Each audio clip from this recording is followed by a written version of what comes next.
Hey guys, WhiteFox1225 here, and today we'll be talking about next year's DLC content for the Elder Scrolls Online, and why there is lots of proof that next year's content will take place in Skyrim. We'll also go into what a Skyrim expansion might look like for the game as well. But let's get into it. So why do I think next year's DLC will take us to Skyrim? Well, in the last few years, ZeniMax has liked to put subtle hints in the Quarter 4 DLC that might point to where the following year's content will take place. In the Clockwork City, a robot mentions Somerset. In Somerset, Razumdar says he's going home to visit his family in Elsewhere, and those subtle hints have always been spot on. So with that in mind, going into the recent Dragonhold DLC, I was looking for hints as to where the 2020 expansion would be, and the answer is Skyrim. Skyrim hints are dropped all over the place, and I'll talk about those now. There will be some very subtle spoilers to follow, so if you don't want those, feel free to click away now.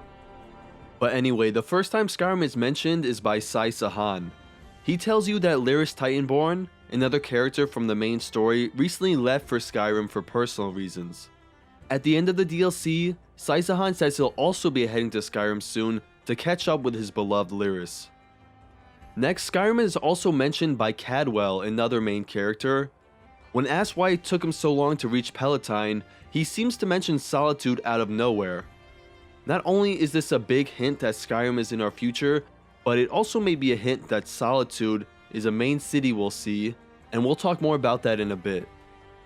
Also in the DLC, out of nowhere Abner Thawne mentions how the Khajiit ruins you're traveling through remind him of the dungeons in Skyrim.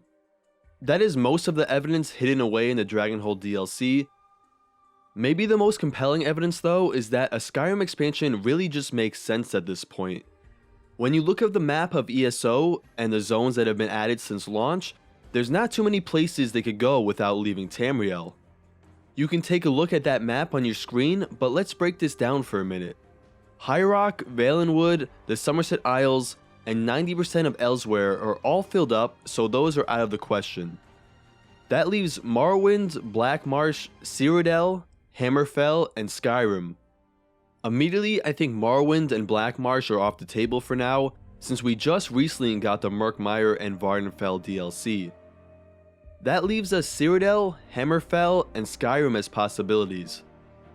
I think Hammerfell is very unlikely since we just saw a desert environment this whole year with Elsewhere, and I think another one added immediately would be pretty boring and repetitive.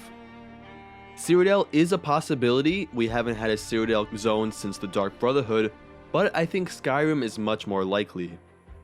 We haven't had any Overland Skyrim content since launch, and with the hints dropped in Dragonhold, I think it's pretty definite that we're heading to Skyrim in 2020. But what would a Skyrim expansion look like, and where in Skyrim would it take place? Well, the Rift and Eastmarch are already in the game, and Falkreach came in the form of a dungeon. That pretty much takes care of the east and bottom side of Skyrim, so if I had to guess, I would say that we're gonna head to western Skyrim with Markarth and Solitude, and maybe Whiterun or Dawnstar thrown in there as well.